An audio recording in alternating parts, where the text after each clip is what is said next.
ਆਪ ਦੇ ਕਾਂਗਰਸ 'ਚ ਮਲਗਾਮੇਸ਼ਨ ਹੋਏ ਨੇ। ਹਰਿੰਦਰ ਸਿੰਘ ਫੂਲਕਾ ਜੀ ਰਿਜ਼ਾਈਨ ਕਰਕੇ ਗਏ ਨੇ, ਉਹਨਾਂ ਦਾ ਰਿਜ਼ਾਈਨ ਤੱਕ ਦੇ ਸਬਮਿਟ ਕਰ ਲਿਆ ਇਹਨਾਂ ਨੇ। ਤੇ ਇਹ 6 ਦਾ ਕਿਉਂ ਨਹੀਂ ਕੀਤਾ ਗਿਆ, ਕਿਉਂ ਨਹੀਂ ਉਹਨਾਂ ਨੂੰ ਡਿਸਕੁਆਲੀਫਾਈ ਕੀਤਾ ਗਿਆ।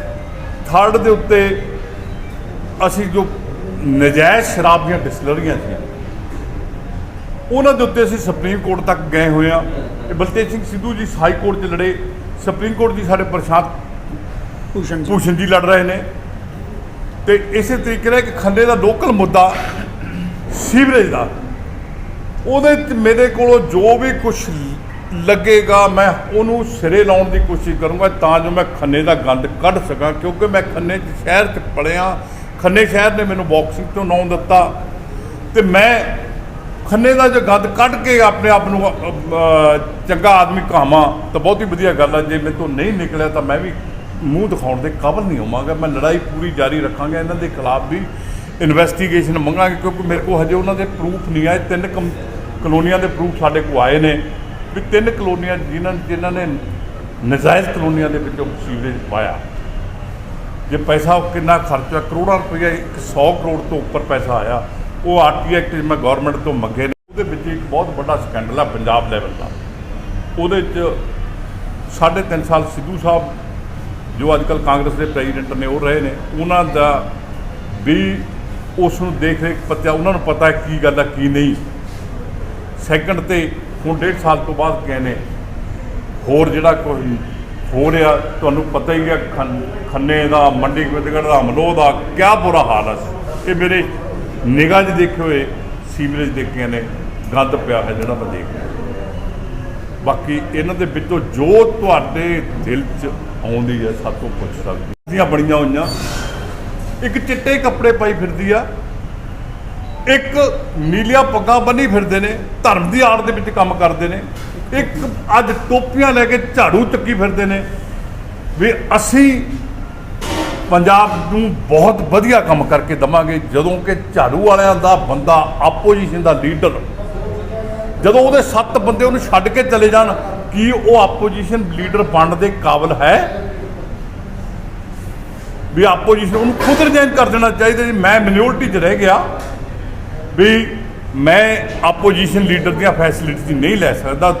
2018 ਤੋਂ ਫੈਸਿਲਿਟੀ ਲੈ ਰਿਹਾ, ਉਹਦੀ ਰਿਕਵਰੀ, ਉਹਦੇ ਖਿਲਾਫ ਪਰਚਾ ਰਜਿਸਟਰਡ ਕਰਾਉਣ ਦੀ ਮੈਂ ਬਲਤੇਜ ਸਿੰਘ ਸਿੱਧੂ ਜੀ ਨੂੰ, ਆਨਰੇਬਲ ਮੇਰੇ ਵਕੀਲ ਸਾਹਿਬ ਨੂੰ ਮੈਂ ਦੇ ਚੁੱਕਿਆ। ਉਹ ਲੀਗਲੀ ਪੁਆਇੰਟ ਆਫ ਵਿਊ ਨਾਲ ਜੋ ਸਾਡੇ ਕੋਲੋਂ ਕਾਰਵਾਈ ਹੋਊਗੀ ਅਸੀਂ ਸਪੀਕਰ ਨੂੰ ਰਿਕੁਐਸਟ ਕਰਾਂਗੇ ਵੀ ਪਹਿਲਾਂ ਤੂੰ ਕਾਰਵਾਈ ਕਰ, ਫਿਰ ਅਸੀਂ ਇਹਦੇ ਤੇ ਕਹਿੰਦੇ ਡੀਜੀਪੀ ਨੂੰ ਦੇਵਾਂਗੇ ਤੇ ਸੈਕੰਡਲੀ ਫਿਰ ਨਹੀਂ ਇਹ ਕੰਮ ਹੋਊਗਾ ਫਿਰ ਅਸੀਂ ਕੋਰਟ ਦੇ ਵਿੱਚ ਜਾਵਾਂਗੇ। ਛੱਡਾਂਗੇ ਨਹੀਂ ਇਹਨਾਂ ਪੋਲੀਟੀਸ਼ੀਅਨਾਂ ਨੂੰ ਜੋ ਸਿਵਲਾਈਜ਼ ਗੈਂਗ ਆਫ ਰੋਬਰ ਦੇ ਲੁਟੇਰੇ ਬਣੇ ਹੋਏ ਨੇ। ਇਹਨਾਂ ਲੁਟੇਰਿਆਂ ਨੂੰ ਨੱਥ ਪਾਉਣ ਦੀ ਕੋਸ਼ਿਸ਼ ਕਰਾਂਗੇ। ਇਹ 3 ਟੀਮਾਂ ਨੇ, ਇੱਕ ਮੈਂ ਵਿੱਚ ਉਤਰਿਆ ਸੱਚਾਈ ਦੀ ਗੇਮ ਖੇਡਣ ਲਈ ਵੀ ਤਾਂ ਜੋ ਪੰਜਾਬ ਦੇ ਵਿੱਚੋਂ ਇੱਕ ਸੱਚਾਈ ਦਾ ਮਾਹੌਲ ਪੈਦਾ ਕੀਤਾ ਜਾਵੇ, ਲੋਕਾਂ 'ਚ ਇਹ ਭਾਵਨਾ ਪੈਦਾ ਕੀਤੀ ਜਾਵੇ ਵੀ ਇਹ ਬੰਦਾ ਲੜ ਸਕਦਾ ਤਾਂ ਅਸੀਂ ਵੀ ਲੜ ਸਕਦੇ ਹਾਂ।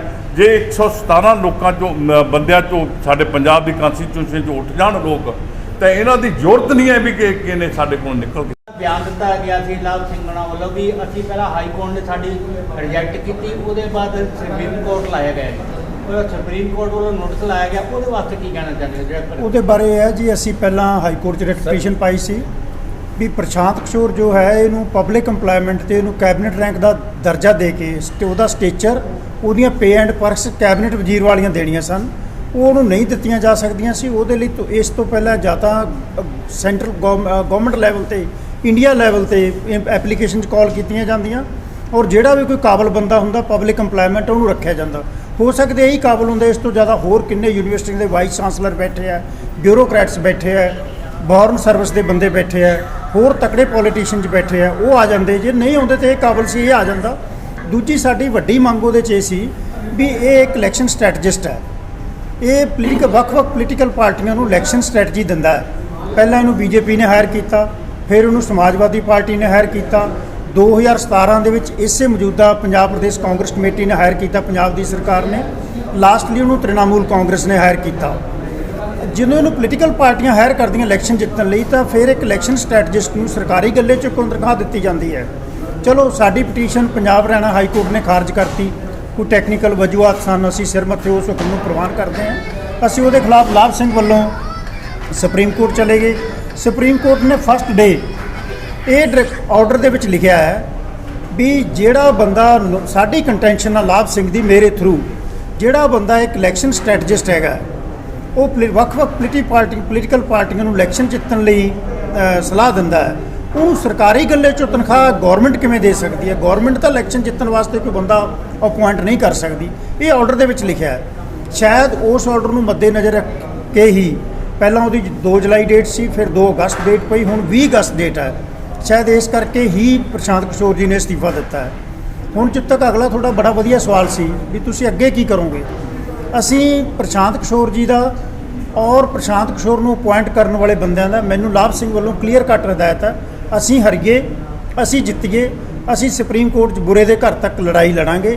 ਸਾਡੀ ਡਿਮਾਂਡ ਇਹ ਹੋਏਗੀ ਜਿਹੜੇ ਬੰਦਿਆਂ ਨੂੰ ਅਪੁਆਇੰਟ ਕਰਕੇ 1 ਮਾਰਚ ਨੂੰ ਅਪੁਆਇੰਟ ਹੋਇਆ ਉਹਦੇ ਨਾਲ ਇੱਕ IAS ਆਫੀਸਰ ਅਪੁਆਇੰਟ ਕੀਤਾ ਗਿਆ ਤਾਂ ਕਿ ਮੌਜੂਦਾ ਡਾਟਾ ਪੰਜਾਬ 'ਚ ਕਾਸਟਾਂ ਕਿੰਨੀਆਂ ਹੈ, ਲੇਡੀਜ਼ ਵੋਟ ਕਿੰਨੀ ਹੈ, ਧਰਮ ਕਿੰਨੇ ਹੈ, ਡੇਰੇ ਕਿੰਨੇ ਹੈ, ਉਹ ਤੋਂ ਡਾਟਾ ਲਿਆ ਜਾ ਸਕੇ। ਇੱਕ IAS ਆਫੀਸਰ ਹੈ, ਇੱਕ PA ਹੈ, ਇੱਕ ਪਰਸਨਲ ਸੈਕਟਰੀ ਹੈ, ਇੱਕ 2 ਕੰਪਿਊਟਰ ਅਟੈਂਡੈਂਟ ਹੈਗੇ ਆ, 2 PN ਹੈਗੇ ਆ, 2 ਕਲਰਕ ਹੈਗੇ ਆ, ਔਰ ਜਿਹੜਾ ਉਹਦਾ ਰੈਂਕ ਹੈਗਾ ਸਟੇਚਰ ਹੈਗਾ ਮੈਂ ਪਹਿਲਾਂ ਦੱਸ ਚੁੱਕਾ ਉਹਦਾ ਕੈਬਨਿਟ ਮਿਨਿਸਟਰ ਵਾਲਾ ਹੈ।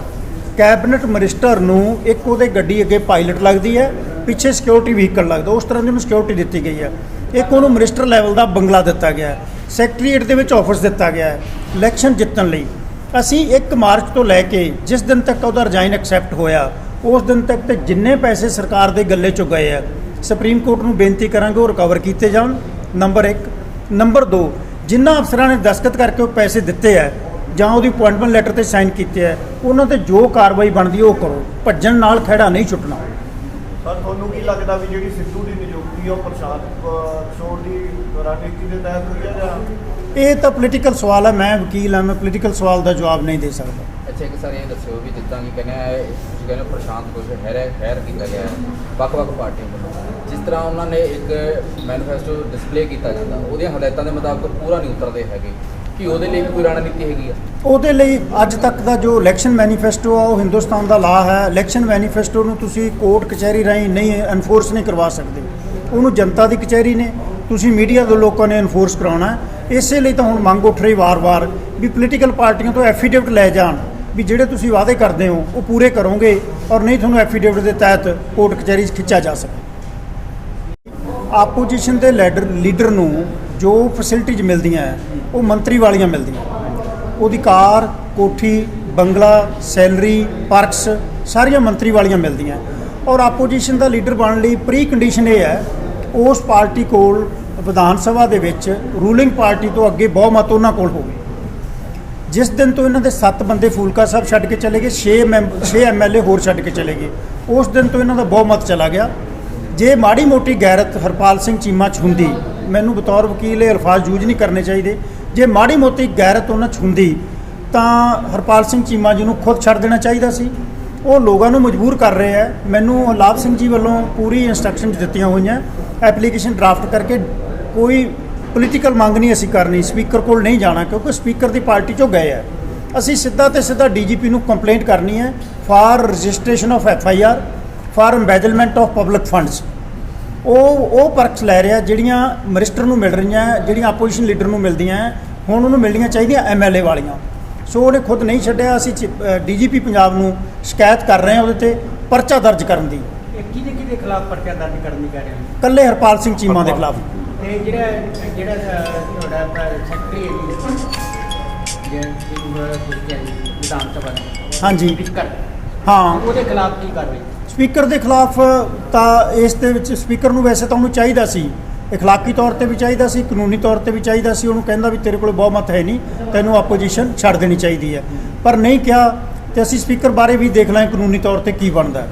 ਮੇਰਾ ਇਹੋ ਵੀ ਕੋਈ ਪ੍ਰੋਵੀਜ਼ਨ ਕਰੋਗੇ ਜਿੱਦਾਂ ਪ੍ਰਸ਼ਾਂਤ ਕਿਸ਼ੋਰ ਦੀ ਨਿਯੁਕਤੀ ਕੀਤੀ ਗਈ ਵੀ ਅੱਗੋਂ ਤੋਂ ਇਦਾਂ ਦਾ ਕੋਈ ਨਾ ਕੀਤਾ ਜਾਵੇ? ਅੱਗੋਂ ਤੋਂ ਪੋਲੀਟੀਕਲ ਪਾਰਟੀਆਂ ਨੂੰ ਸਬਕ ਸਿਖਾਉਣ ਦਾ ਤਾਂ ਗੱਲ ਲੋਕਾਂ ਕੋਲ ਹੀ ਹੈ, ਹੱਲ ਲੋਕਾਂ ਕੋਲ ਹੀ ਹੈ। ਕਚਹਿਰੀ ਪੋਲੀਟੀਕਲ ਪਾਰਟੀਆਂ ਦੇ ਮਸਲੇ 'ਚ, ਪੋਲੀਟੀਕਲ ਪਾਰਟੀਆਂ ਦੇ ਮਸਲੇ 'ਚ ਪੋਲੀਟੀਸ਼ੀਅਨ ਦੇ ਮਸਲੇ 'ਚ ਤਾਂ ਕੁਝ ਕਰ ਸਕਦੀ ਹੈ, ਪੋਲੀਟੀਕਲ ਪਾਰਟੀਆਂ ਦੇ ਮਸਲੇ 'ਚ ਅਦਾਲਤਾਂ ਦੇ ਹੱਥ ਥੋੜ੍ਹੇ ਟਾਈਟ ਹੈ। ਇਹਨਾਂ ਦੀ ਅਕਾਊਂਟੇਬਿਲਟੀ ਤੈਅ ਕਰਨ ਲਈ ਕੁਝ ਤੁਸੀਂ ਕੋਰਟ ਦਾ ਸਹਾਰਾ ਲਓਗੇ? ਅਸੀਂ ਹਰ ਵਾਰ ਕੋਸ਼ਿਸ਼ ਇਹ ਕਰਦੇ ਹਾਂ ਅਕਾਊਂਟੇਬਿਲਟੀ, ਜਿਵੇਂ ਸ਼ਰਾਬ ਦਾ ਕੇਸ ਅਸੀਂ ਪਾਇਆ, ਅਸੀਂ ਕਿਹਾ ਜਿਹੜੇ ਇਹਦੀਆਂ ਬਿਗ ਫਿਸ਼ਿਜ਼ ਹੈਗੀਆਂ ਉਹਦੇ 'ਚ ਇਹਨਾਂ ਦੀ ਅਕਾਊਂਟੇਬਿਲਟੀ, ਜੋ ਇਹਨਾਂ ਦੇ ਮਿਨਿਸਟਰ ਹੈ, ਜੋ ਬਿਊਰੋਕਰੈਟਸ, ਉਹਨਾਂ ਦੀ ਅਕਾਊਂਟੇਬਿਲਟੀ ਤੈਅ ਹੋਵੇ, ਕਿਉਂਕਿ ਸਟੇਟ ਐਕਸਚੇਕਰ ਦਾ ਪਹਿਲਾਂ 27,000 ਕਰੋੜ ਕਹਿੰਦੇ ਸੀ, ਹੁਣ ਤੁਸੀਂ ਮੀਡੀਆ ਨਹੀਂ ਛਾਪਿਆ 54,000 ਕਰੋੜ ਦਾ ਲਾਸ ਹੋਇਆ। ਸੋ ਅਕਾਊਂਟੇਬਿਲਟੀ ਤੈਅ ਕੀਤੀ ਜਾਵੇ, ਔਰ ਅਸੀਂ ਉਹਦੇ 'ਚ ਕਿੱਥੋਂ ਕੁ ਤੱਕ ਸਫਲ ਹੁੰਦੇ ਹਾਂ, ਬੜੀ ਲੰਬੀ ਲੜਾਈ ਹੈ। ਰੇਲਵੇ ਲਾਈਨ ਤੋਂ ਪਾਰ ਸੀਵਰੇਜ ਦਾ ਮੈਟਰ ਹੈ, ਜਿਵੇਂ ਇਲੀਗਲ ਕਲੋਨੀਆਂ ਦੇ ਵਿੱਚ ਇਹਨਾਂ ਨੇ ਸੀਵਰੇਜ ਪਾਇਆ, ਜਿੱਥੇ ਜਿਸ ਫੰਡ ਜਿਸ ਧਰਤੀ ਲਈ ਆਇਆ ਜਾਂ ਜਿਸ ਜਗ੍ਹਾ ਲਈ ਆਇਆ ਉਹਦੇ ਉੱਤੇ ਉਹ ਖਰਚਿਆ ਨਹੀਂ ਗਿਆ। This is the miss utilise of funds. ਇਹਦੇ ਉੱਤੇ ਮੈਂ ਆਪਣੇ ਵੱਲੋਂ ਖੰਨੇ 'ਚੋਂ ਕੱਲੀ ਕੁਲੈਕਸ਼ਨ ਕਰਕੇ ਆਰਟੀ ਐਕਟ ਮੈਂ ਪੰਜਾਬ ਗੌਰਮੈਂਟ ਨੂੰ ਪਾ ਚੁੱਕੇ ਹਾਂ ਵੀ ਸੈਂਟਰ ਗੌਰਮੈਂਟ ਦਾ ਕਿੰਨਾ ਪੈਸਾ ਆਇਆ, ਕਿੰਨਾ ਤੁਸੀਂ ਸਟੇਟਾਂ ਸ਼ਹਿਰਾਂ ਨੂੰ ਖਰਚਣ ਨੂੰ ਭੇਜਿਆ, ਖੰਨੇ 'ਚ ਕਿੰਨਾ ਹੈ। ਖੰਨੇ ਬਾਰੇ ਮੈਂ ADC ਨੂੰ ਵੀ ਲੈਟਰ ਰਿਪਰੈਜ਼ੈਂਟੇਸ਼ਨ ਦੇ ਰਿਹਾ ਵੀ ਤਾਂ ਜੋ ਖੰਨੇ ਦਾ ਵੀ ਫਿਗਰ ਪਤਾ ਲੱਗ ਜਾਵੇ ਕਿੰਨਾ ਪੈਸਾ ਖੰਨੇ 'ਚ ਕਿੱਥੇ ਖਰਚਣ ਲਈ ਆਇਆ, ਔਰ ਉਹਦੀ ਅਗਰ ਮਿਸਯੂਟੀਲਾਈਜੇਸ਼ਨ ਬਣਦੀ ਹੈ ਜਾਂ ਕੋਈ ਕਰਪਸ਼ਨ ਹੋਈ ਆ, ਉਹਦੀ ਵੀ ਅਸੀਂ ਇਨਕੁਆਇਰੀ CBI ਜਾਂ ਵਿਜੀਲੈਂਸ ਤੋਂ ਮੰਗਾਂਗੇ, ਤਾਂ ਜੋ ਇਹ ਕਾਰਵਾਈ ਸਹੀ ਤਰੀਕੇ ਨਾਲ ਹੋ ਕੇ ਇਹ ਲੋਕਾਂ ਦੇ ਉੱਤੇ ਇੱਕ ਬੈਟਰ ਤਰੀਕੇ ਨਾਲ ਇਹ ਸਿਵਲਾਈ ਗੈਂਗ ਹੈ ਜਿਹੜਾ ਕਹਿੰਦੇ ਇੱਕ ਪੋਲੀਟੀਸ਼ੀਅਨ ਨੇ, ਇਹ ਕੋਈ ਪੋਲੀਟੀਸ਼ੀਅਨ ਨਹੀਂ ਹੈ, ਇਹ ਲੋਟੂ ਨੇ ਲੁਟੇਰੇ ਨੇ ਵੀ ਅਸੀਂ ਕਿਸ ਤਰੀਕੇ ਨਾਲ ਲੁੱਟਣਾ ਲੋਕਾਂ ਦਾ ਟੈਕਸ, ਉਹ ਇਹ ਕੰਮ ਬਣਾਉਂਦੇ ਨੇ। ਫਿਰ ਆਪਣੇ ਟੈਪ ਦੇ ਅੱਗੇ ਇਹਨਾਂ ਨੇ ਕਹਿੰਦੇ ਠੇਕੇਦਾਰ ਲਾਉਂਦੇ ਨੇ, ਜਿਹੜਾ ਠੇਕੇਦਾਰ ਜ਼ਿਆਦਾ ਪੈਸੇ ਦੇ ਗਿਆ ਉਹਨੂੰ ਇਹ ਠੇਕਾ ਦੇ ਦਿੰਦੇ ਨੇ, ਬਾਕੀ ਜਿਹੜਾ ਮਾੜਾ ਰਹਿੰਦਾ ਮੇਰੇ ਤੇਰੇ ਵਰਗਾ ਫਿਰਦਾ ਉਹ ਲੜਨ ਜੋਗੇ ਰਹਿੰਦਾ। ਅਸੀਂ ਮੈਂ ਇਹ ਲੜਾਈ ਆਪਣੀ ਈਮਾਨ ਜਿੱਥੇ ਤੱਕ ਮੇਰਾ ਕੁਛ ਹੈਗਾ ਮੈਂ ਲਾਉਂਗਾ। ਖੰਨੇ ਸ਼ਹਿਰ ਦੇ ਵਿੱਚੋਂ ਗੰਦ ਕੱਢਣ ਦਾ ਬੀੜਾ ਚੁੱਕਿਆ, ਖੰਨੇ ਤੋਂ ਗੰਦ ਕੱਢ ਕੇ ਹੀ ਦਮ ਲਵਾਂਗਾ। ਅੱਗੇ ਮੈਂ ਬਾਕਸਿੰਗ ਖੇਡਦਾ ਸੀ, ਇਹ ਇੱਕ ਪੋਲੀਟੀਕਲ ਲੜਾਈ ਹੈ ਜਿਹੜੀ ਤਿੰਨ ਪਾਰਟੀਆਂ ਇੱਕ ਪਾਸੇ ਇੱਕ ਗਰਾਊਂਡ 'ਚ ਆ ਚੁੱਕੀਆਂ ਨੇ। ਉਹਦੇ 'ਚ ਇੱਕ ਚਿੱਟੇ ਕੱਪੜੇ ਪਾਈ ਫਿਰਦੀ ਹੈ, ਚਿੱਟੀ ਡਰੈਸ ਹੈ, ਇੱਕ ਦੀ ਨੀਲੀ ਡਰੈਸ ਹੈ, ਇੱਕ ਟੋਪੀਆਂ ਵਾਲੀ ਡਰੈਸ ਹੈ। ਅਸੀਂ ਇੱਕ ਨਾਰਮਲ ਦੋ ਆਦਮੀ ਆ, ਹਜੇ ਦੋ ਅਸੀਂ ਬੈਲ ਜੋੜੇ ਨੇ ਸ਼ਰਾਬ ਦੇ ਉੱਤੇ, ਜਿਹੜੇ ਕਹਿੰਦੇ ਅੱਜ MLA ਸਾਹਿਬ ਦਾ ਇੱਕ ਦਾ ਆਪਰੇਸ਼ਨ ਹੋਇਆ ਹਾਰਟ ਦਾ, ਹਰਗੋਪਾਲ ਜੀ ਦਾ, ਉਹ ਨਹੀਂ ਪਹੁੰਚ ਸਕੇ। ਤਰਸੇਮ ਜੋਧਾ ਜੀ ਵੀ ਬਿਮਾਰ ਪਏ ਨੇ, ਇਸ ਕਰਕੇ ਉਹ ਸਾਡੀ ਇਸ ਕਾਨਫਰੰਸ 'ਚ ਨਹੀਂ ਪਹੁੰਚ ਸਕੇ। ਤੇ ਨੈਕਸਟ ਉਹ ਵੀ ਆਉਣਗੇ ਜਿਨ੍ਹਾਂ ਦੇ ਸਾਈਨ ਸੁਪਰੀਮ ਕੋਰਟ ਦੇ ਵਿੱਚ ਇਸ ਸ਼ਰਾਬ ਦੀ ਡਿਸਟਿਲਰੀ ਦੇ ਉੱਤੇ, ਜਿਹੜੇ ਉਹਦੇ 'ਚ ਪੋਲੀਟੀਸ਼ੀਅਨ ਫਸਦੇ ਨੇ। ਪੋਲੀਟੀਸ਼ੀਅਨ ਅਸੀਂ ਬਚਣ ਨਹੀਂ ਦਿਆਂਗੇ। ਕੋਈ ਬੰਦਾ ਗਰੀਬ ਆਦਮੀ ਜਿਹੜੇ ਫਸਾਏ ਨੇ, ਜਿਨ੍ਹਾਂ ਦੇ ਉੱਤੇ ਇਹਨਾਂ ਨੇ ਮੈਂਟਲੀ ਤਿਆਰ ਕਰਕੇ ਵੀ ਤੁਸੀਂ ਇਹ ਆਪਣੇ ਤੇ ਜ਼ਿੰਮੇਵਾਰੀ ਲਓ, ਉਹ ਬੰਦਿਆਂ ਨੂੰ ਅਸੀਂ ਸੇਵ ਕਰਨ ਦੀ ਕੋਸ਼ਿਸ਼ ਕਰਾਂਗੇ। ਜਿਹੜੇ ਬੰਦੇ ਅਸਲ ਫਸਦੇ ਨੇ ਉਹਨਾਂ ਨੂੰ ਅਸੀਂ ਜ਼ਰੂਰ ਫਸਾਉਣ ਦੀ ਕੋਸ਼ਿਸ਼ ਕਰਾਂਗੇ।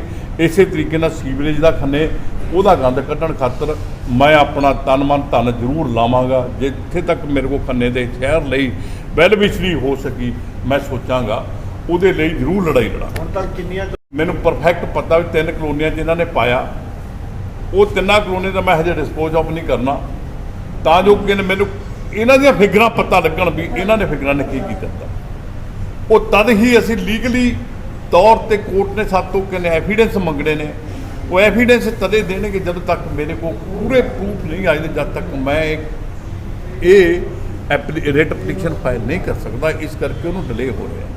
ਮੈਂ ਖੰਨੇ ਦੇ ਲੋਕਾਂ ਨੂੰ ਅਪੀਲ ਕਰਦਾ ਵੀ ਤੁਸੀਂ ਜਿਹੜੇ ਵੀ ਸ਼ਹਿਰ ਦੇ ਵਿੱਚ ਜਿੱਥੇ ਵੀ ਸੀਵਰੇਜ ਦੇ ਦੌਰਾਨ ਗੰਦ ਪਿਆ ਵੀ ਉਹ ਐਪਲੀਕੇਸ਼ਨ ਤਾਂ ਸਾਨੂੰ ਦੇ ਦੇਣ, ਐਫੀਡੇਵਿਟ ਦੇ ਦੇਣ, ਤਾਂ ਜੋ ਮੈਂ ਕਾਰਵਾਈ ਨੈਕਸਟ ਸਟੈਂਡਿੰਗ ਕਰ ਸਕਾਂ।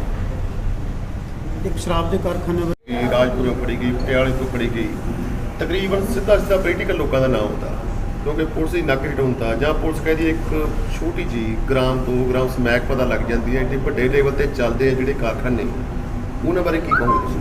ਇਕੱਲੇ ਖੰਨੇ ਤੋਂ ਨਹੀਂ ਜੀ, ਅਸੀਂ ਪੰਜਾਬ ਸਰਕਾਰ ਨੂੰ ਤੁਸੀਂ ਬੜਾ ਸੋਹਣਾ ਸਵਾਲ ਕੀਤਾ ਹੈ। ਅਸੀਂ ਪੰਜਾਬ ਸਰਕਾਰ ਨੂੰ 26 ਜੁਲਾਈ ਨੂੰ ਨੋਟਿਸ ਦਿੱਤਾ ਵੀ ਪੰਜਾਬ ਦੇ ਵਿੱਚ 7 ਕਾਰਖਾਨੇ ਸ਼ਰਾਬ ਦੇ ਨਜਾਇਜ਼ ਲੱਗੇ ਹੋਏ ਆ। ਕਾਰਖਾਨੇ ਡਿਸਟਿਲਰੀਜ਼, ਇਹ ਪੱਠੀਆਂ ਨਹੀਂ, ਡਿਸਟਿਲਰੀਜ਼, ਤੇ ਇਹ ਸ਼ਰਾਬ ਲੋਕਾਂ ਦੇ ਪੀਣ ਦੇ ਕਾਬਿਲ ਨਹੀਂ। ਇਹ ਪੰਜਾਬ ਦੇ ਲੋਕਾਂ ਦੇ ਪੇਟ 'ਚ ਜ਼ਹਿਰ ਜਾ ਰਿਹਾ, ਲੋਕ ਮਰਨਗੇ, ਇਹਦੇ ਨਾਲ ਲੋਕਾਂ ਦੀ ਸਿਹਤ ਦਾ ਨੁਕਸਾਨ ਹੋਊਗਾ। ਸਾਨੂੰ ਸਰਕਾਰ ਦਾ ਜਵਾਬ ਆ ਗਿਆ, ਚਿੱਠੀ ਅਸੀਂ ਉੱਧਰ ਭੇਜਤੀ, ਇੱਧਰ ਭੇਜਤੀ। ਐਗਜ਼ੈਕਟਲੀ ਤੁਹਾਨੂੰ ਮੀਡੀਆ ਨੂੰ ਪਤਾ ਹੈ 29 ਜੁਲਾਈ ਨੂੰ ਬੰਦੇ ਮਰਨੇ ਸ਼ੁਰੂ ਹੋ ਗਏ। 29, 30, 31 ਜੁਲਾਈ ਨੂੰ 125 ਬੰਦੇ ਜਾਲੀ ਸ਼ਰਾਬ ਪੀ ਕੇ ਤਰਨਤਾਰਨ, ਅੰਮ੍ਰਿਤਸਰ, ਬਟਾਲਾ ਮਰੇ। ਉਹਦੇ ਨਾਲ 20 ਬੰਦੇ ਅੰਨੇ ਹੋ ਗਏ ਉਮਰ ਭਰ ਲਈ। ਅਸੀਂ ਉਹ ਸਾਰੀਆਂ FIR ਇਕੱਠੀਆਂ ਕਰਕੇ, ਨਾਲ ਜਿਹੜੇ 125 ਬੰਦੇ ਮਰੇ ਉਹਨਾਂ ਦੀਆਂ FIR ਇਕੱਠੀਆਂ ਕਰਕੇ, ਔਰ 20 ਬੰਦੇ ਅੰਨੇ ਹੋਏ ਉਹਨਾਂ ਦਾ ਰਿਕਾਰਡ ਇਕੱਠਾ ਕਰਕੇ ਹਾਈ ਕੋਰਟ 'ਚ ਪਟੀਸ਼ਨ ਪਾਈ। ਉਸ ਤੋਂ ਪਹਿਲਾਂ ਮੈਂ ਤੁਹਾਨੂੰ ਕਾਰਖਾਨੇ ਦੱਸ ਦਿਆਂ। ਤੁਹਾਡੇ ਸ਼ਹਿਰ 'ਚ ਬਾਹੋ ਮਾਜਰੇ ਕਾਰਖਾਨਾ ਲੱਗਿਆ, ਉਹਦੇ 'ਚ ਵੀ ਪੋਲੀਟੀਕਲ ਸ਼ਮੂਲੀਅਤ ਹੈ। ਲੁਧਿਆਣੇ ਸ਼ਹਿਰ ਦੇ ਵਿੱਚ ਕਾਰਖਾਨਾ ਲੱਗਿਆ ਸੀ, ਜੋਧਾ, ਰਾਜਪੁਰੇ ਕਾਰਖਾਨਾ ਸੀ, ਸ਼ੰਭੂ ਕਾਰਖਾਨਾ ਸੀ, ਪਟਿਆਲਾ ਹੁਣ ਇੱਕ ਫੜਿਆ ਗਿਆ, ਇੱਕ ਬਾਦਲ ਪਿੰਡ 'ਚ ਬਾਦਲ ਸਾਹਿਬ ਦੇ ਕਜ਼ਨ ਦਾ ਕਾਰਖਾਨਾ ਫੜਿਆ ਗਿਆ। ਇਸ ਤਰ੍ਹਾਂ ਇਹ ਕਾਰਖਾਨੇ ਉਸ ਵੇਲੇ ਇਹ ਨਹੀਂ ਸੀ ਫੜੇ ਗਏ, ਬਾਅਦ ਵਾਲੇ 3 ਅਸੀਂ 7 ਕਾਰਖਾਨਿਆਂ ਦਾ ਹਵਾਲਾ ਦੇ ਕੇ, ਔਰ ਜਿਹੜੀ ਸਮਗਲਿੰਗ ਪੰਜਾਬ 'ਚੋਂ ਹਰਿਆਣਾ, ਯੂਪੀ, ਦਿੱਲੀ ਹੋ ਰਹੀ ਸੀ, ਔਰ ਉੱਥੋਂ ਸਮਗਲਿੰਗ ਬਾਹਰ ਪੰਜਾਬ 'ਚ ਹੋ ਰਹੀ ਸੀ, ਉਹ ਸਾਰਿਆਂ ਦੇ ਡਿਟੇਲ ਦੇ ਕੇ ਰਿਟ ਪਾਈ ਸੀ। ਸਾਡੀ ਰਿਟ ਇੱਥੋਂ ਖਾਰਜ ਕਰ ਦਿੱਤੀ ਗਈ। ਅਸੀਂ ਸੁਪਰੀਮ ਕੋਰਟ ਚਲੇ ਗਏ, ਉਹਦੇ 'ਚ ਪ੍ਰਸ਼ਾਂਤ ਭੂਸ਼ਣ ਜੀ ਵਕੀਲ ਕੀਤੇ ਆ। ਉੱਥੇ ਸੁਪਰੀਮ ਕੋਰਟ ਇਹਨਾਂ ਦੇ ਜਵਾਬ ਤੋਂ ਸੈਟੀਸਫਾਈਡ ਨਹੀਂ ਹੋਈ ਵੀ ਅਸੀਂ ਚਲਾਨ ਦੇਤੇ। ਤਾਂ ਸੁਪਰੀਮ ਕੋਰਟ ਨੇ ਕਿਹਾ ਨਹੀਂ, ਤੁਸੀਂ ਚਲਾਨ ਆਮ ਬੰਦੇ ਦੇ ਦੇਤੇ ਜਿਹੜੇ ਤੋਂ ਵਰਕਰ ਫੜ ਲਿਆ। ਔਰ ਜੋ ਅਸੀਂ ਉਹਦੇ ਨਾਲ ਮਸਾਲਾ ਲਾਇਆ, ਉਹਦੇ ਵਿੱਚ ਰਿਕਵਰੀ ਦੇ ਵਿੱਚ ਪੂਰਾ ਲਿਖਿਆ ਫੁੱਲ ਫਲੈਜਡ ਕਾਰਖਾਨਾ, ਬੋਟਲਿੰਗ ਪਲਾਂਟ, ਕਨਵੇਅਰ ਬੈਲਟ, ਵੱਡੇ ਟੈਂਕ 12,000 ਲੀਟਰ ਦੇ ਟੈਂਕ, 1,60,000 ਬੋਟਲ, 1,60,000 ਸਟਿੱਕਰ, 1,50,000 ਢੱਕਣ ਇੱਕ ਕਾਰਖਾਨੇ 'ਚੋਂ ਮਿਲਿਆ। ਸੋ ਇਹਨੂੰ ਭੱਠੀ ਨਹੀਂ ਕਹਿ ਸਕਦੇ ਅਸੀਂ। ਉਹਦੇ ਨਾਲ ਬੰਦਿਆਂ ਦੀਆਂ ਮੌਤਾਂ ਹੋਈਆਂ, ਬੰਦੇ ਅੰਨੇ ਹੋਏ। ਸੁਪਰੀਮ ਕੋਰਟ ਇਹਨਾਂ ਦੇ ਜਵਾਬ ਤੋਂ ਸੈਟੀਸਫਾਈਡ ਨਹੀਂ ਸੀ। ਸੁਪਰੀਮ ਕੋਰਟ ਨੇ ਕਿਹਾ ਹੋਰ ਕਿੰਨੇ ਕਾਰਖਾਨੇ ਫੜੇ ਗਏ ਆ, ਉਹਦੀ ਤੁਸੀਂ ਡਿਟੇਲ ਦਿਓ। ਹੁਣ ਨੈਕਸਟ ਵਾਸਤੇ ਪੰਜਾਬ ਗੌਰਮੈਂਟ ਨੇ ਉੱਥੇ ਡਿਟੇਲ ਦੇਣੀ ਹੈ, ਪਰ ਸਾਈਮਲਟੇਨੀਅਸਲੀ ਸਾਰੀਆਂ FIR ਇਕੱਠੀਆਂ ਕਰ ਲਈਆਂ ਜਿਹੜੀਆਂ ਉਸ ਤੋਂ ਬਾਅਦ ਹੋਈਆਂ। ਉਹਨਾਂ 'ਚ ਇੱਕ ਰਾਜਪੁਰੇ ਦੀ ਹੈ, ਇੱਕ MLA, ਤੁਸੀਂ ਪ੍ਰੈਸ ਨੇ ਬਹੁਤ ਰੌਲਾ ਪਾਇਆ, ਮੀਡੀਆ ਦੇ ਵਿੱਚ MLA ਸਾਹਿਬ ਦਾ ਨਾਂ ਆ ਗਿਆ, ਉਹਦਾ ਨਾਂ ਹੈਗਾ। ਇੱਕ ਬਾਦਲ ਕਾਰਖਾਨਾ ਫੜਿਆ ਗਿਆ, ਇੱਕ ਜਲੰਧਰ ਕਾਰਖਾਨਾ ਫੜਿਆ ਗਿਆ। ਅਸੀਂ ਸਾਰੇ ਦੀ ਡਿਟੇਲ ਸੁਪਰੀਮ ਕੋਰਟ ਨੂੰ ਦੇ ਰਹੇ ਹਾਂ, ਦੇਖਦੇ ਹਾਂ ਸੁਪਰੀਮ ਕੋਰਟ ਕੀ ਕਰਦੀ ਹੈ। ਸਾਡੀ CBI ਇਨਕੁਆਇਰੀ ਦੀ ਮੰਗ ਹੈ। ਇਹ ਸ਼ਰਾਬ ਪੀਣ ਨਾਲ ਜਿਹੜੇ ਬੰਦੇ ਮਰ ਗਏ, ਉਹਨਾਂ ਦੇ ਮੌਤ ਦੇ ਜ਼ਿੰਮੇਵਾਰ ਇਹ ਸ਼ਰਾਬ ਦੇ ਜਿਹੜੇ ਡਿਸਟਿਲਰੀ ਮਾਲਕ ਨੇ, ਉਹ ਜਾਂ ਜੇ ਕੋਈ ਕ੍ਰਿਮੀਨਲ ਕਿਸੇ ਜਗ੍ਹਾ ਤੋਂ ਫੜਿਆ ਜਾਂਦਾ, ਉਸ ਜਗ੍ਹਾ ਨੂੰ ਵੀ ਵਿੱਚ ਸ਼ਾਮਲ ਕਰ ਲਿਆ ਜਾਂਦਾ ਉਹਦੇ ਮਾਲਕ ਨੂੰ, ਕਿਉਂਕਿ ਜਿਹੜੇ ਇਹਨਾਂ ਦੇ ਮਾਲਕ ਸੀ ਉਹ ਤਾਂ ਅਜੇ ਤੱਕ ਸਰਕਾਰ ਨੇ ਪਾਏ ਨਹੀਂ ਵਿੱਚ। ਬਿਲਕੁਲ ਨਹੀਂ ਕੀਤਾ ਗਿਆ। ਇੱਕ ਔਰਤ ਹੈਗੀ ਹੈ, ਉਹ ਸ਼ਰਾਬ ਕਿਤੋਂ ਲਿਆ ਕੇ ਡੱਬੇ ਬੋਤਲਾਂ ਵੇਚਦੀ ਸੀ। ਉਹਨਾਂ ਬੋਤਲਾਂ ਨਾਲ 3 ਜ਼ਿਲ੍ਹਿਆਂ ਦੇ ਵਿੱਚ ਬੰਦੇ ਮਰ ਜਾਣੇ, ਇਹ ਗੱਲ ਜੱਜਦੀ ਨਹੀਂ, ਹਜਮ ਨਹੀਂ ਹੁੰਦੀ। ਸ਼ਰਾਬ ਇੱਥੇ ਬਣ ਰਹੀ ਹੈ, ਰਾਜਪੁਰੇ ਬਣ ਰਹੀ ਹੈ, ਵਿਕ ਰਹੀ ਹੈ ਤਰਨਤਾਰਨ, ਵਿਕ ਰਹੀ ਹੈ ਅੰਮ੍ਰਿਤਸਰ। ਔਰ ਸ਼ਰਾਬ ਸਾਡੀ ਸੁਪਰੀਮ ਕੋਰਟ ਕੋਲੇ, ਹਾਈ ਕੋਰਟ ਕੋਲੇ ਇਹੀ ਬਹਿਸ ਸੀ, ਕਿਸੇ ਚੀਜ਼ ਨੂੰ ਪ੍ਰੋਡਿਊਸ ਕਰਨਾ ਕੋਈ ਔਖਾ ਕੰਮ ਨਹੀਂ, ਉਹਨੂੰ ਮਾਰਕੀਟਿੰਗ ਕਰਨੀ, ਬੋਤਲ ਵੇਚਣਾ, ਇਹ ਸੌਖਾ ਕੰਮ ਨਹੀਂ। ਇਹ ਕਿਸੇ ਪੋਲੀਟੀਕਲ ਵੱਡੇ ਬੰਦੇ ਦੀ ਮਿਲੀ ਭੁਗਤ ਤੋਂ ਬਿਨਾਂ ਇਹ ਕੰਮ ਨਹੀਂ ਹੋ ਸਕਦਾ। ਸੋ ਅਸੀਂ ਉਹਦੇ ਵਿੱਚ ਪੂਰੀ ਤਰ੍ਹਾਂ ਲੜਾਈ ਲੜ ਰਹੇ ਹਾਂ। ਸੁਪਰੀਮ ਕੋਰਟ ਵੀ ਸਾਨੂੰ ਲੱਗਦਾ ਇੰਟਰਮ ਆਰਡਰ ਤੋਂ, ਸੁਪਰੀਮ ਕੋਰਟ ਵੀ ਸਾਡੇ ਨਾਲ ਹੈ। ਅਲਟੀਮੇਟਲੀ CBI ਇਨਕੁਆਇਰੀ ਮਾਰਕ ਹੋਏਗੀ, ਔਰ ਉਹਦੇ ਵਿੱਚ ਜਿਹੜੀਆਂ ਬਿਗ ਫਿਸ਼ੇਜ ਆਏ, ਦੇਖੋ ਕਾਰਖਾਨਾ ਅਸੀਂ ਨਾਲ ਡਾਟਾ ਇਕੱਠਾ ਕੀਤਾ ਹੈ ਵੀ ਜਿਸ ਤਰ੍ਹਾਂ ਦੇ ਕਾਰਖਾਨੇ ਲੱਗੇ ਹੈ ਉਹ ਕਿੰਨੇ ਕੁ 'ਚ ਲੱਗ ਸਕਦਾ। ਉਹ ਕਾਰਖਾਨਾ 4.5 ਕਰੋੜ ਤੋਂ 5 ਕਰੋੜ 'ਚ ਲੱਗਦਾ, ਔਰ ਉਹਦੀ ਮਸ਼ੀਨਰੀ ਅਸੀਂ ਪਤਾ ਕੀਤੀ ਕਿੱਥੋਂ ਮਿਲਦੀ ਹੈ, ਬੋਟਲਿੰਗ ਪਲਾਂਟ ਕਿੱਥੋਂ ਮਿਲਦੀਆਂ ਹੈ, ਜਿਹੜੇ ਇਹਦੇ ਹੋਰ ਮਸ਼ੀਨਰੀ ਹੈ ਸ਼ਰਾਬ ਨਾਲ ਮਿਲਦੀ, ਉਹ ਕਿੱਥੋਂ ਮਿਲਦੀ ਹੈ। ਉਹ ਹਿੰਦੁਸਤਾਨ 'ਚ 2 ਜਗ੍ਹਾ ਬਣਦੀ ਹੈ, ਫਰੀਦਾਬਾਦ ਔਰ ਹੈਦਰਾਬਾਦ। ਫਰੀਦਾਬਾਦ ਔਰ ਹੈਦਰਾਬਾਦ ਤੋਂ ਮਸ਼ੀਨਰੀ ਕੌਣ ਖਰੀਦ ਕੇ ਲਿਆਇਆ, ਉਹ ਤੇ GST ਕਿਹਨੇ ਪੇ ਕੀਤਾ। ਹੈਦਰਾਬਾਦ ਤੋਂ ਜਾਂ ਫਰੀਦਾਬਾਦ ਤੋਂ ਤਾਂ ਮਸ਼ੀਨਰੀ 2 ਨੰਬਰ 'ਚ ਨਹੀਂ ਆ ਸਕਦੀ। ਉਸ ਪਾਸੇ ਨੂੰ ਵਿਜੀਲੈਂਸ ਨੇ ਕੋਈ ਇਨਕੁਆਇਰੀ ਨਹੀਂ ਕੀਤੀ। ਸਿਰਫ ਜਿਹੜੇ ਮਜ਼ਦੂਰ ਉੱਥੇ ਕੰਮ ਕਰਦੇ ਸੀ ਵਿਚਾਰੇ, ਕੋਈ ਪੰਜਾਬੀ ਮਜ਼ਦੂਰ ਹੈ, ਕੋਈ ਬਿਹਾਰੀ ਮਜ਼ਦੂਰ ਹੈ, ਉਹਨਾਂ ਗਰੀਬ ਬੰਦਿਆਂ ਦੇ ਚਲਾਨ ਕਰ ਦਿੱਤੇ ਗਏ। ਇਸ ਗੱਲ ਦੀ ਕਿਸੇ ਨੇ ਪੜਤਾਲ ਨਹੀਂ ਕੀਤੀ, ਇਹਦੀ ਇਨਕਮ, ਇਹਦੇ ਤੇ ਖਰਚਾ ਕਿਹਨੇ ਕੀਤਾ। ਜਿਵੇਂ ਤੁਸੀਂ ਪੁੱਛਿਆ ਪਲਾਟ ਕਿਹਦਾ ਸੀ, ਇੱਥੇ ਬਿਜਲੀ ਦਾ ਕਨੈਕਸ਼ਨ ਕਿਹਨੇ ਲਿਆ, ਜੇ ਬਿਜਲੀ ਦਾ ਕਨੈਕਸ਼ਨ ਨਹੀਂ, ਜਨਰੇਟਰ ਲਿਆ, ਜਨਰੇਟਰ ਕਿਹਨੇ ਖਰੀਦਿਆ, ਕਿਹਦੇ ਨਾਂ ਤੇ ਉਹਦਾ ਬਿੱਲ ਹੈ, ਔਰ ਇਹ ਪਲਾਟ ਕਿਹਦੇ ਨਾਂ ਤੇ ਸੀ, ਸ਼ਰਾਬ ਇੱਥੋਂ ਚੱਕ ਕੇ ਲਿਜਾ ਕੇ ਪਰਚੂਨ ਦੇ ਵਿੱਚ ਕੌਣ ਵੇਚ ਰਿਹਾ ਸੀ, ਇਹ ਸਾਰੀਆਂ ਗੱਲਾਂ ਦੀ ਪੜਤਾਲ ਬਾਕੀ ਹੈ। ਆਪ ਨਜਾਇਜ਼ ਵਿਕ ਕੇ ਇਹਨਾਂ 5 ਡਿਸਟਿਲਰੀਆਂ ਚੋਂ ਗਈ ਹੈ, ਜਿਹਦੇ ਨਾਲ 125 ਬੰਦੇ ਮਰੇ ਨੇ। ਉਹਨਾਂ ਦੇ ਘਰਾਂ ਨੂੰ ਕੀ ਪੰਜਾਬ ਗੌਰਮੈਂਟ ਨੇ ਕਿੰਨਾ ਫੰਡ ਰਿਲੀਜ਼ ਕੀਤਾ, ਕਿੰਨੀਆਂ ਕੁ ਵਧੀਆ ਉਹਨਾਂ ਨੂੰ ਨੌਕਰੀਆਂ ਦਿੱਤੀਆਂ ਨੇ। ਇਹਨਾਂ ਦੇ 2 MLA ਜਿਨ੍ਹਾਂ ਦੇ ਮਰੇ ਸੀ ਮਿਲੀਟੈਂਸੀ ਦੇ ਵਿੱਚ 40 ਸਾਲ ਪਹਿਲਾਂ, ਉਹ ਇਹਨਾਂ ਨੂੰ ਕਿੱਥੋਂ ਯਾਦ ਆ ਗਏ।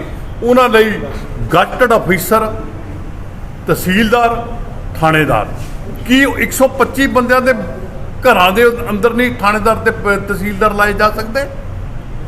ਇਹ ਸਿਰਫ ਇਹ ਪੋਲੀਟੀਸ਼ੀਅਨ ਆਪਣੇ ਤੱਕ ਹੀ ਸੀਮਿਤ ਰੱਖਣੀ ਚਾਹੁੰਦੇ ਨੇ ਪਾਵਰ, ਆਮ ਲੋਕਾਂ ਨੂੰ ਨਹੀਂ ਦੇਣੀ ਚਾਹੁੰਦੇ। ਮੈਂ ਕੋਈ ਜ਼ਿਆਦਾ ਕੁਝ ਨਹੀਂ ਕਹਿਣਾ ਚਾਹੁੰਦਾ। ਅਸੀਂ ਸਾਡੀ ਪਾਵਰ ਲੋਕਾਂ ਤੱਕ ਲਿਜਾਉਣੀ ਚਾਹੁੰਦੇ ਹਾਂ, ਵੀ ਪਾਵਰ ਲੋਕਾਂ ਤੱਕ ਜਾਵੇ, ਲੋਕਾਂ ਦਾ ਪੈਸਾ ਲੋਕਾਂ 'ਚ ਵੰਡਿਆ ਜਾਵੇ। ਪਬਲਿਕ ਦਾ ਟੈਕਸ ਆ ਇਹ ਟੈਕਸ ਆਪਣੇ ਤੱਕ ਸੀਮਿਤ ਨਾ ਰੱਖਿਆ ਜਾਵੇ। ਬਾਈ ਤੋਂ ਕੁਝ ਅਸੀਂ ਜ਼ਿਆਦਾ ਕੁਝ ਨਹੀਂ ਕਹਿਣਾ। ਬਾਕੀ ਮੇਰੇ ਵਕੀਲ ਸਾਹਿਬ ਨੇ ਕਹਿ ਦਿੱਤਾ, ਮੈਂ ਇਹਨਾਂ ਨੂੰ ਖੁੱਲ੍ਹੀ ਛੁੱਟੀ ਦਿੱਤੀ।